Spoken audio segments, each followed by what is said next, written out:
we're going to be meeting up with Rob, one of their captains here. He's going to walk us around. I love the fact that they already have the dive rescue box. So let me ring the doorbell here. Thank you for coming. Hello. Hey. Are you Rob? I am. Nice to meet you. Thanks for inviting us in. Yeah, absolutely. Come on into Station 31. Yeah, we came through the city to get here, and it's a beautiful, just even coming over the city, you see the Rocky Mountains in the background. And yes, very picturesque. You were pretty much right on the edge of Denver, is that correct? Yep, we are. So Denver borders us to the north. So we're right in the heart of Greenwood Village here in District 5 of South Metro, one of 30 stations. So our station here, as you saw it coming in, was built in 2016. It replaced this house here, which was little more than a residential house with a bay attached to it. So we were pretty happy to get our new house. And coming up to it, it really wasn't, it didn't stand out. It wasn't eyesore when you come in. It really blended well with the community. It does. Despite its size, it is one of our larger houses. The architects did a real good job trying to get it to blend into the surroundings. So it's a good community feel out of this house. We get a lot of traffic for the neighborhoods around the area, which we like to see. Have the kids come in and take a look and hang out and that kind of stuff. Yeah, absolutely. So this is where we come in, the main entrance right here. Yep. And it brings us into your foyer. Tell us a little bit what you got here. Yeah, so this is just kind of some of the things. We've got our breaking ground ceremony for when the station was built, kind of a tribute to the old station. And then out front, there's a bench where we've got one of our residents, David. He spends a lot of time sitting there, and he waves at all the cars going by, and he's sort of a staple of the community. Nice. So we put up a little thing to commemorate him. That's really cool to do that. Yeah, he might be out there today at some point. So kind of the entry to the station. All right, and as we come through here,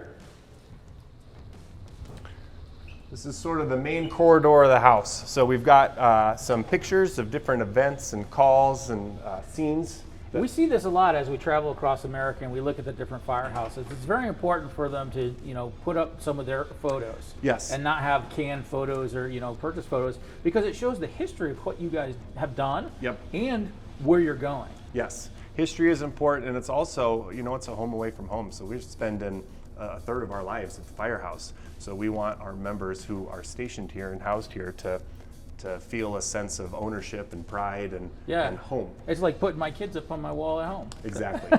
Exactly. That's awesome. Yep. So it kind of splits between. Yep. So this is kind of our main corridor. We got staircases at each end that go to the upper floor, which is where all the rooms are. Okay. We'll take a look at that later. And then, so first thing that we have here is our gym. Wow.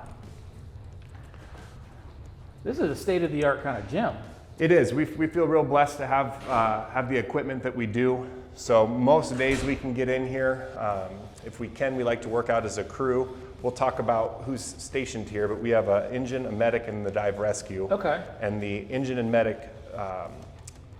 also staff the dive. So it's 6 people, 4 on the engine, 2 on the medic. Okay. And it's, as you've seen this morning, it's not often that we're here at the same time. Yeah. So when we can get a whole group working out, it's great, but you kind of hit it when you can get it. Maybe I can catch a ride with one of you at some point. Yes, yes, absolutely. We'd love to have you. What you go. Because the city, even just driving around, was absolutely gorgeous. Yep, and we have a good mix at this house of rural, and then we got the tech center on our our west side, so a lot of different variants of call type and nature. And it's the one thing that I didn't notice when we came in is where the water is. You guys are the water rescue. Yes. Earlier in the week, we actually did one of the wilderness rescues, so you have some specialties. Where's the water for you guys around here? So we have Cherry Creek State Park, the reservoir, and it's actually, if you were to look out this window, right over this cluster of homes is the reservoir. Oh, okay. So we're right on its southern border. We have quick access into there. We're one of 2 dive houses for South Metro. Okay. Our sister station is out at 16s, which is 470 in Santa Fe, and they cover Chatfield Reservoir. Okay. So Cherry Creek is our primary, and then we have multiple disciplines.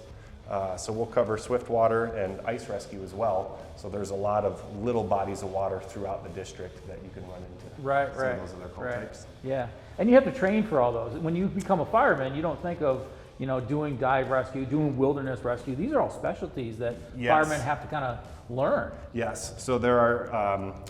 Like everything in the fire service, there are a mountain of extra certifications you have to be part of a special team. So we have tech rescue and wildland, aircraft rescue, SWAT medics, dive, hazmat. So all sorts of different disciplines that every firefighter has a basic understanding of, and then us at the specialty houses are specialized in. And knowing that from my perspective, I come from the East Coast, we have a lot of volunteer companies, we have some paid companies, but they only specialize, like they're the truck company or they're the engine company. The fact that your company, your department has all those specialties is very attractive to me to come want to work for you in Colorado. Yes, it is a big pull for a lot of people who are looking at maybe lateraling, or when they're picking a department, being able to have the options to do a myriad of different things aside from the traditional fire and EMS. So that's awesome. It's good to be a part of. All right, and then we go back into the corridor. Yep, so we come back through here into the hallway. So if we go off to the left here, this goes out to the apparatus bays. Okay. And there's a third stairway that goes up, and that's just the more stairs, the more ability we have to get down as fast as possible. It's that quick access to get to the engine bay. Yep, exactly. And then over here to our right is our day room. Okay. I love the fact that it's that open day room too. It feels like that open concept that we're trying to get in all of our residents. They actually built it right into your house. Yes, absolutely. And it is nice because we are spending more and more time here as technology changes, and we've seen a lot of jumps with COVID to more of a TV-based training system. So it's nice to be able to sit everyone down, be able to pull something up on the TV, go through the training for the morning or the afternoon, and everybody's all on the same page and ready to go. Yep, absolutely. Yeah. So this can go right out the engine bay, but it looks like it also attaches to your kitchen. Yep. So if we come through here, we've got a couple of our members gearing up. We've got dive training later today. Okay, maybe we can go with you. Maybe we can do a video with that. Yes, that would be fantastic. So you viewers, pay attention, because we're going to probably do another video with you guys, a day in the life of maybe the dive team. So pay attention. Yep. So this is the kitchen. We've got everything that you'd have in your kitchens at home. We've got 4 refrigerators, as you can see. Okay. So we've got 3 shifts, and then we've got a 4th refrigerator for all the condiments. So you run A, B, and C platoons? A, B, and C shift, yep. It's a 4896. So 2 days on, 4 days off. Do you normally have the same crews for each of the platoons, or do they kind of rotate around? Usually they're the same. Nice. Yep, there's always people on vacation or rovers that come in, but yeah, you've got your set bid crew that's your standard. Right. It's good to have that, because all too often when we're on a volunteer side of it, we don't know who's kind of showing up. And when you have that partnership, you get to know each other's quirks. You know, when you get on that critical call, you really don't have to talk all that much because you know what each other are going to expect. Exactly. Yep. There's a bunch of predetermined actions that take place based on the call type, and if you've got a dialed-in crew, just like you're saying, you shouldn't have to have a lot of conversation prior to that call. And again, this is a nice kitchen. It's got your table where all the problems are solved. We're sitting around and talking around. Yeah, the world's problems solved at the Firehouse table. Yeah, I love the logo on it too. So. Yeah, so the crews a few years back actually made this table. The base unit itself was donated, and then they did all the inlays and the finish and the bar top. Very, very professional. So kind of adds to the sense of pride you have in the house. Yeah. So from here, we go back out into the hallway, and then that would go upstairs? Correct. Okay. We've also got some offices over here. Okay. And then kind of a neat spot that we have at this station. Oh, a nice little patio outside. Yeah, off the kitchen here. Okay. We have an outdoor seating area. So nice. You got your smoker, your grill. Yep. They make sure that we're able to cook whatever we like, so it's nice to have. All right, I'm going to throw this out there. Options. Who's the best cook on your platoon? Bobby. There you go. Yeah, Bobby does the most, and he comes up with some awesome recipes. Right. Yeah, it's nice to have good cooks fit in well. The one thing that I like about this one is you got the bench right out front. That was that memorial, or not even memorial. An honor. Just sort of a memento to him. Yeah. And you're in the community, so people walking down the sidewalks and just enjoying their day, or maybe coming home from school, they could see you guys out here, stop in, say hi, and actually get to know you as a person, not just as a department. Yes, we have that a lot, and this is a really active community that we're in. So, aside from the driving traffic, we'll have walkers and runners and bicyclists all day long, every day. Yeah, and that keeps that that traditional firehouse that I always pictured on TV, that the doors are open, people are coming around, and it's just that open feeling. Yes, absolutely, and we appreciate that. It's we have a few departments that are sort of nestled into more industrial areas, and they miss out on that. So it's nice to have that on our border, but also have the community feel of Firehouse 31 here. Right. So how many houses in South Metro do you have? We have 30 stations. Okay, so that's a very large department. Yeah, 30 stations across 5 different battalions. Okay. And then at this station, you're a captain. Do you have any kind of lieutenants or chiefs or anything that stay here? So no chiefs here. So as it's set up, we talked about earlier, we've got an engine and a medic. Yep. 4 on the engine, 2 on the medic. So on that engine, there's 2 firefighters, the engineer, and then on the other 2 shifts, that company officer role is a lieutenant.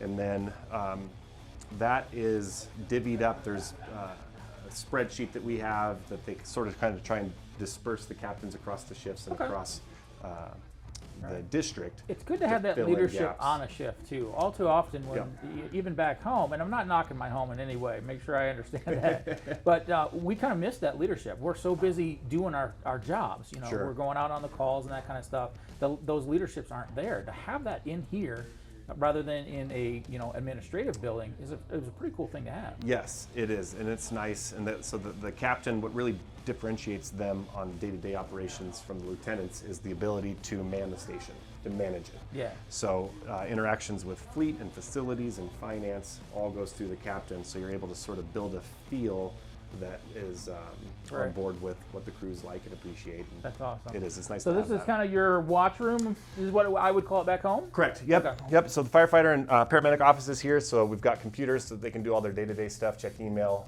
We have, like I said earlier, a lot of online trainings that you have to do. And the bane of my existence, write the reports. Yes. All the reports. Yeah. And then across the way over here, at this house, I am lucky enough to have my own office. So the 2 other lieutenants at this station and myself share this office. Okay. It's nice to have a separated area. We do a lot of conference calls. In fact, every shift starts off with a conference call with our battalion chief for Battalion 5. Right. And we'll go over the set. It's kind of the bigger issues in the department, so it gives us a nice quiet space to do things As we've like been that. doing our tours through South Metro, we've met a lot of different people, great people. And I've had some that were first generation, mostly first generation, a couple second generation. How did you get into the fire service? So I am 3rd generation. Okay. So my grandfather was an engineer at Flint in Michigan. Okay. And then my dad has been a firefighter he got hired in '84. Okay. So we'll do the math later on that one, but quite a while. Yeah, a long time. Yeah. 39th year then? Yeah, 39th like year. that. So I've always known this is what I wanted to do. He tried to talk me out of it. He didn't want me to do it just because he did. Right. But I was set pretty young. Once you get that in your blood and you get that bug that bites you, maybe you rode along with your dad growing up, or at least see it, you're like, oh, that's exactly what I want to do. Yes, yes. There's nothing quite like it. Great. Well, thank you for your service. Absolutely. Okay, from here we go upstairs. Yep. So we've got stairways at either end, so we can just pop right up here. And this is mainly where your sleep quarters are going to be. Correct. Yep.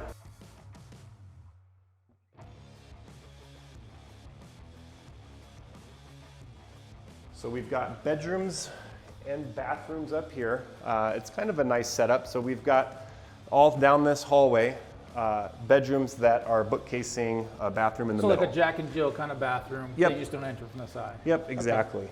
And now, I'll kind of show you how a typical bedroom is set up in the officer room, if that works. All right. And some people may not understand, why do you need sleep quarters? You're like, you're on the job. Do you need to sleep? And realistically, you're here for 96 hours. 48, I'm sorry, 48 hours. Yeah. Yep, so there will be nights where we get a full night's sleep. We call it station sleep. So even when you do get to sleep, there's a heightened level of awareness that you have that it's not the same as when you're home. Yeah, you don't really go into that deep REM sleep that you're thinking about. You're always listening for that pager to go off. But they try and give us the best environment possible. So Station 31, we've got, it's kind of cool, sleep number beds in every room, and then blackout shades to make when we are able to sleep a good of an experience as possible. Right. And then there's other nights where we'll never be up here. So it all sort of depends. But the fact that the administration says, hey, we need to build a house, it's going to be a newer house, and we need to incorporate these things, tells us that they're thinking not only of the service, but they're thinking of you guys. They're thinking of your safety, your health, because having good sleep, even on the job, it matters. It makes a big difference. Yep. And all the newest studies coming out across the nation are pointing to sleep as one of the bigger contributors to long-term firefighter health. So, right. very important. It's nice to know that the administration has our back. Right. So up here we've got washer and dryer and just sort of some supplies. Sure, everything that you've got to keep your house clean. Yep, just like you'd have in a house. We got to wash stuff here, wash our clothes, wash our bedding. So we've got the facilities to do that. And then when we go back downstairs, we have a complete second set for the gear that goes on the calls. So this house is actually mix compliant for the most part with the NFPA regulations of having that hot zone and cold zone and having that separation. I saw that you had the vapor barrier doors between the engine bay and your living quarters makes a big difference. Yes, it does. That and then the Niederman systems for the rigs so that it pulls all that exhaust out of the bays. There are a number, we just transitioned a few years ago. We have to have completely separate footwear for inside versus out. Okay. So all contributing to hopefully lowering that exposure. Yeah, yeah. And you have an elevator too, so it's technically ADA compliant. Yep. All right, so this is one of your... Yeah, so this is my bedroom. Okay. This is the officer bedroom. I'm lucky enough to get my own bathroom. So we've got a couple different bed choices in here. At one point, all the stations had 3 beds, so that each of the 3 shifts. But that wasn't a realistic outline, and it was pretty kind of crowded if you get another bed in here. Yes, it is. Yeah. So 2 beds in here, and then if you look over here, I think you've seen the first in system in some of your other so stations. Explain to us a little bit more how this works, because maybe someone's just seeing our videos for the first time. Yep. So every room is outfitted with one of these. It's called first in, and we're able to select a number of options through this system. So I can pick how loud I want it to wake me up, how bright the red LED lights are, and then I can turn off other units. Okay. So because our medic unit runs a lot with districts surrounding us, I usually turn them off at night so that you're not waking up for unnecessary reasons. You're not assigned to that unit, there's no reason to wake you up. Correct. Correct. Yep. So it's nice to be able to have that and sort of tone in how you want to be. Because some people need the full blast. I'm a light sleeper. If that were to go off in the middle of the night, I'd have a heart attack. So yeah, I'm kind of the same way. I've always got an ear open the whole time. You really don't get that deep sleep, but some of them, I gotta go knock on the doors. Yes, we got something. Tones went off. Yep, absolutely. I think 5 or 6 of our stations have poles. We're one of the stations that does have a pole over here.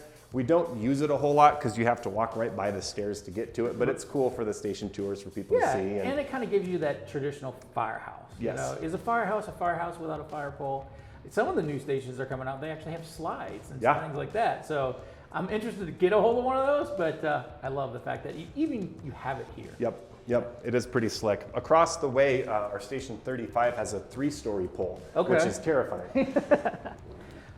Now, a year ago, we did Denver Fire, and they use their fire poles, but they go hands only and don't wrap. And, it was very unique to learn how they do that. So this brings us out into your apparatus bay. Yep. So we've got a nice large bay, which is great for training. Big ceiling, big doors, easy to get in and out. Yep. So you could fit pretty much any size apparatus here. Yes, I don't think there is anything on our fleet in the entire department that won't fit in here. Okay. So, and they're trying to build all the stations moving forward to be able to do that so that you're not, because things are constantly changing. Yeah. And it's good not to be hindered by something like size. We're always updating trucks and stuff like that, or we got to give it to fleet to get serviced, and we may get a different size truck or something like that. It accommodates that, and you don't have to worry about, will it fit, will the doors close, kind of stuff. Yep, exactly. Now, I noticed that this is kind of a pull-through bay. Do you use it as a pull-through? Yes, we do. Okay. Yep, we, whenever possible, build them to be pull-through. There are instances where either the design or the city won't allow it, or the lot, how it's configured, but whenever possible, we try and set it up like this. Again, and it's so much nicer. That's a safety issue. Absolutely. As you're pulling through, many of the accidents that we have over the years in firehouses are backing over people. Yes. And not paying attention, or getting in the way and just not knowing. So having a pull through goes back to that administration that you guys have. They have the forethought to say, hey, let's make sure you guys are safe. Yep. And it's especially nice with the dive rig and boat, because it's not the easiest one to back up, so it's nice to be able to pull through. And you have all your gear in your own separate gear room. Yep, so we've got over here is the gear lockers. Okay, and there was light. Okay. Yep, so we got 18 lockers, because there are 18 people staffed at the station, and then there's a couple of extra lockers outside for when rookies rove through, or when we have paramedics going through their initial training, we'll actually put 3 on our medic unit. Okay. So we've got a little bit of overflow out there. I noticed when we came in, the lights were on a timer, motion sensor, so you're saving energy. And I heard the fan go on, so it immediately gave you that flow Yes. as you came in here. Yes. A lot of the rooms that aren't used as much, or I shouldn't say not used as much, but you've got constant traffic coming in and out. They'll be on the timer so that we're not having lights on constantly. Right, right. Same with this room as we come in. This is, as we mentioned before, this is a dive house. Okay. So this is where we service our dive equipment. Okay. So So you guys become mechanics too. You're not just firefighters. You guys know how to maintain your own equipment and become Yes. mechanics, engineers, woodworkers. All that kind of stuff plays a factor. Yeah, and most of us have a trade that we do on our off days. You do have I'm a mechanic and a welder. good amount of time. Yep. Yep. So Peter's an electrician. I do woodwork and auto. Bobby wrenches on bikes. So everybody does something. It seems like, And which is nice to bring back That makes to the the house firehouse. really work together. Yep. So what kind of special equipment do you have? Because you are one of two here, right? Yep. Okay. Yep. So us in Station 16. So we are able to do subsurface dives. We do ice rescue and swift water. Okay. So there's a couple of creeks in the area. Outside of our district, we don't actually have any moving water on our end. 16's has the South Platte runs through there. Okay. But for us, it's primarily being dispatched out of district to help a neighboring department Right. or water in the street. Okay. So the Yeah. DTC area, when it floods, there are a lot of the architects build in picnic areas into the flood zones. Yeah. So when those come through, Yeah. people are on their I lunch, come they're out from a there with county in pets. Chester County that floods quite a bit. We Yep. have Downingtown and Coatesville that has Brandywine Creek that runs through it, and there's flood zones, and people build right next to there. Yes. Or they're like, oh, I can go around these cones, and they go through the water, and you're like, Yes. but we need somebody to go help those Yep. people. So that's where we come in. Okay. So this is sort of our overflow extra equipment. What do where we see here service it. for those that don't know what? So these are equipment is it? BCDs, buoyancy compensating devices. Okay. So this is for dive, subsurface dive. The scuba tanks will attach into this. So this is not a life jacket. Correct. It actually brings you down. It does bring you up, Okay. but at a controlled, Ascent. yes. Okay. So it's able to inflate to offset the weight harness which you wear when you're diving. Okay. Because we dive full hazmat dry suits. All the time. Yep. Okay. Because we don't know a lot of times we'll be going in after a vehicle and you're not really sure what's in the water. Yeah. So Yeah. we both swift water and dive are full dry suits. Okay.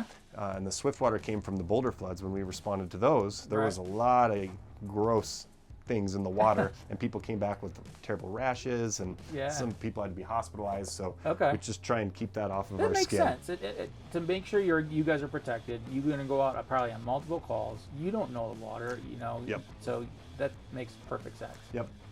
And then we've got just a lot of extra parts and pieces so that if we have something go out on a training, we don't have to send that out to a third party. A lot of the things we can fix in-house, get ourselves back in service as fast as possible so that we're able to respond again. So just like fire gear, we get issued maybe 1 or 2 sets of fire gear. Do you guys get issued equipment? Because obviously you and I are different sizes. Yes. So how does that work? Yep. So if we want to come over here, every diver on the dive team has a gear bag specific to them. Okay. So everything is custom measured. There's a company that comes in, they measure everybody for the suits, and then that is married to that diver. Okay. So that just like on a structure fire, you don't want to jump into somebody else's bunker gear, not know where their equipment is, not have it fit right. Yep. So over on this side of the apparatus A whole bay, other gear room. yep, we have a gear room here. So we've got the tool room on this side, Yeah. and then these lockers are the dive suits. Okay. So every single person at this station, and these are the 2 shifts that aren't on right now. C shift, which is today, is on the dive rig. So first thing in the morning, the shift that's coming on will take all the gear that was on from the shift before and Right. put our stuff back on. So, yep. Yeah, that's pretty cool. And the fact that you guys, have it for each other. When we talk about volunteers, we have a lot of volunteers back on the East Coast. They're going to have a hodgepodge of volunteer sizes, really big guys, really small guys, and girls. And, they're like, we can't afford to do all this kind of stuff.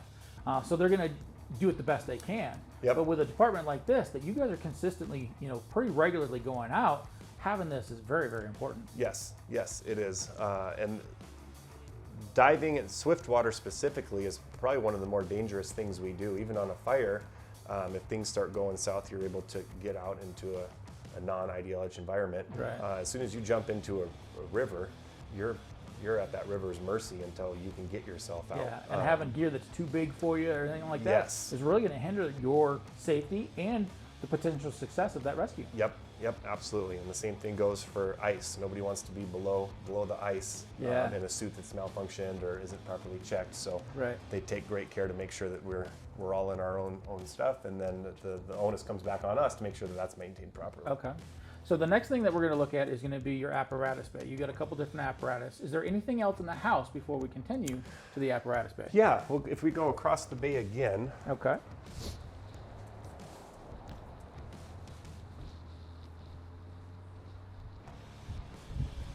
So we are an EMS-based fire system. Okay. So we do all of our medical transports. We run the EMS calls. Okay. And so you're ALS and BLS. Correct. Okay. And so when we're coming back from those, we have to be able to resupply ourselves. So we have a logistics team through the department that comes and makes sure that we're at par levels at each station based on what apparatus are there and their call volume. The call volume for this specific house, our engine usually runs about 2,000 a year. Okay. The medics over that at 2,400, and then we run between 30 and 40 dive calls. So you're actually pretty summer. Busy throughout the year. Yeah, Absolutely. it is. It's a pretty steady house. So they set the par levels for our equipment, and then after each call, we're able to come in here and make sure that we're up to par with what we need to go to the This next is run. another testimony to the engineers that built this building, because I've worked at stations that in order to restock my ambulance, I got to go to another building, get the stuff, and come back. Usually, I forgot an IV or forgot this, I got to go back. You're right off the apparatus bay. It makes it nice and simple. It does. It makes it really nice, really convenient, and any amount of unnecessary work we can take off of the line members. Right, and you can get back into service just that much quicker. Exactly. Okay. So we've got a kind of a storage room up front there. That's just kind of overflow for some more of the things that we have. I noticed you got a big old map here. Yes, so this is the entirety of our district. So 31s is right here. Okay. And you can kind of see what we're surrounded by as far as the other stations. Here's Cherry Creek. Okay. And then we were talking about that border with Denver, Yep. right up here at Bellevue. That's how close we are to Denver Fire's district. Okay. Yep. Very cool. So we got a bathroom here, and then we talked about that second washing machine and dryer. Right. Oh, and you have a extractor for your gear. Yes. Okay. So every firefighter has 2 sets of gear. So if we were to run something today, we'd be able to come back, break the gear down, put it in the extractor, and it's good to go. Right. We can switch into our backups. I heard the fan right on as soon as you walked in too, so that's a good thing. Yep.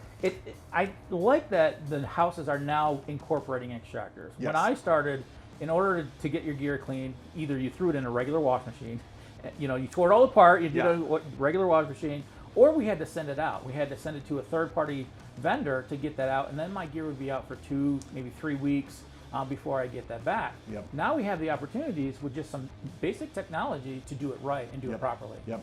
It's really nice and convenient to have that in. And we do twice a year, we'll send the gear out to make sure that it's still good. Yeah, it's still certified. Yeah.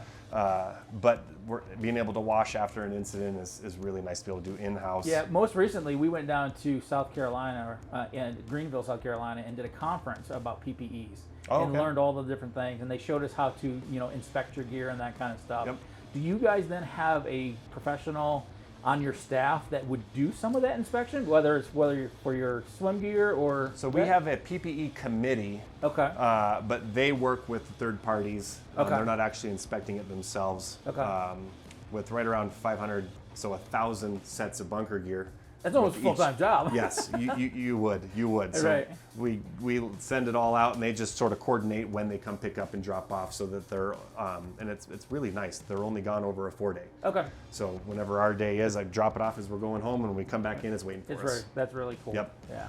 And then we've got washer and dryer for we wash to keep the trucks clean. Yeah. So those get washed regularly. We were just at a station, and it was a 2014 truck. It looked brand new because you guys take care of your equipment. We try to. You guys are fiscally responsible with what's given to you from the public. Exactly. Yep. With tax dollars that buy all of this nice equipment that we're able to use, we want to make sure that when we're driving out in the communities, that they know that we're taking care of it. Yeah. Because ultimately, it's they theirs. who purchased it. Yeah. Yep. Exactly. And then we've got this area here. So after we do a dive, we have to break down. We've dive full AGA face masks. Okay. Those all have to be broken down and cleaned and re-inspected. So we've got a nice area. So you got here your to be wash able to sink, do your that. sanitation sink, and dry. Yep, Yeah. exactly.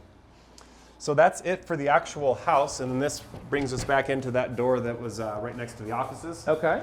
So if we want to transition to the... Yep, let's do that. But before we do that, I want to tell the viewers, do us a favor, hit subscribe, hit notification, smash those like buttons, make some comments below. We really want to hear from you. Thank you all for watching, and let's get back to the rest of the engine bay. I will show this. So each station will do things to sort of promote their logo. Okay. A lot of the stations have their own logo. So a few years ago, I think it was A Shift, put that up with the projector and painted on our logo on That looks large scale professionally on the done. bay. Yeah. It's pretty slick. So with your houses, I know a couple years back that you guys actually formed South Metro. It was a collaboration between multiple houses together. Yep. Did you adopt their logos, or did you kind of create your own new logos?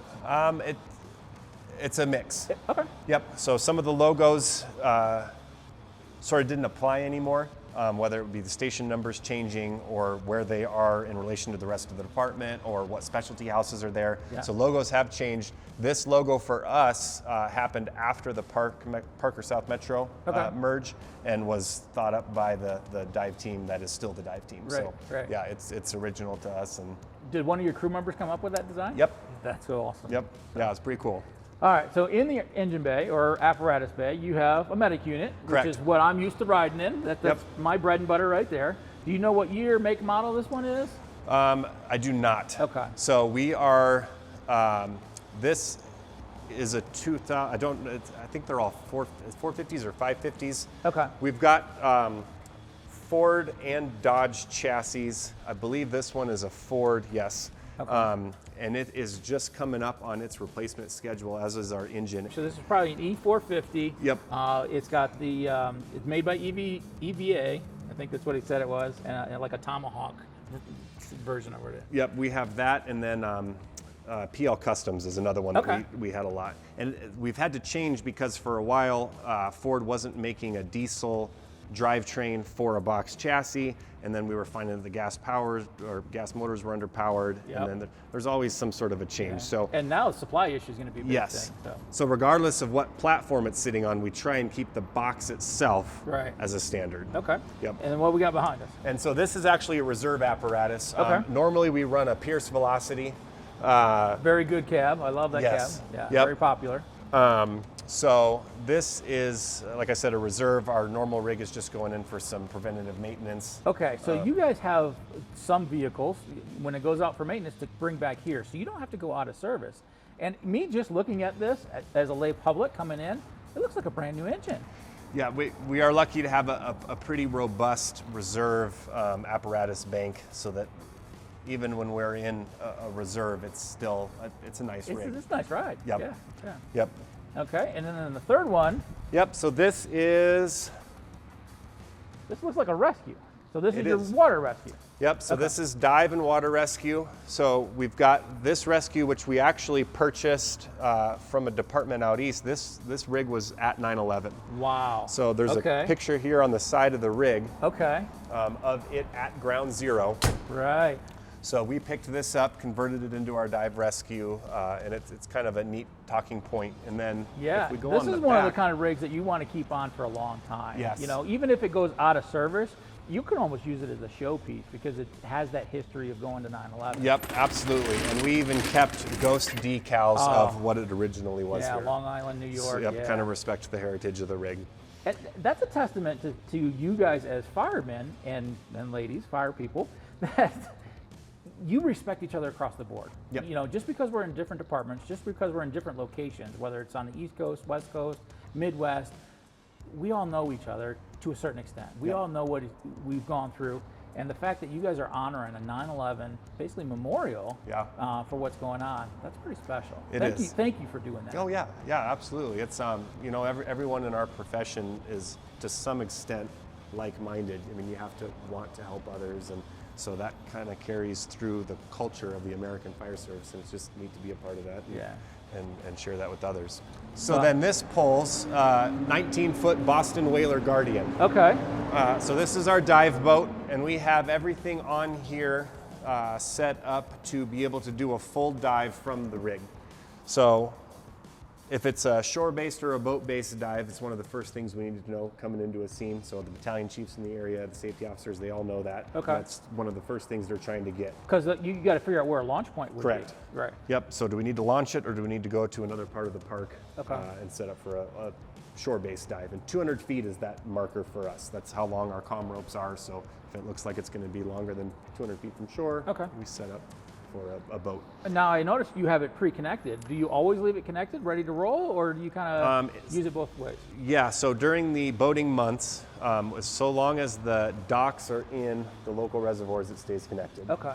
And then during the winter months, it still stays here, but it's DC'd and disconnected. drained and ready to go. Okay. Because you're not going to use this for ice rescue. You're going to Correct. have the banana boats or whatever, that Exactly. kind of stuff to do that. Exactly. Okay. Yep. And then the only other caveat is if we go out, so this year has been especially busy for Swiftwater with all the rains that we've had. Okay. So we've run multiple call outs to other districts for Swiftwater calls, and we'll leave the boat here for that as well. Okay. Because it's just unnecessary wear and tear on the boat to drag Right, it halfway right, across the state. right. So. Well, Rob, thank you so much for bringing us around. We Yeah. really appreciate the house here. You know, the fact that you guys are community minded and, you know, really give back to the community and keep everything in tip-top shape. You know, it's a testament to what you guys do here at South Metro. I want to thank Eric for inviting us out. Your PIO is doing a great job. If you guys haven't seen any of their stuff, go to YouTube, check out South Metro Fire Rescue. They're going to do a really good job.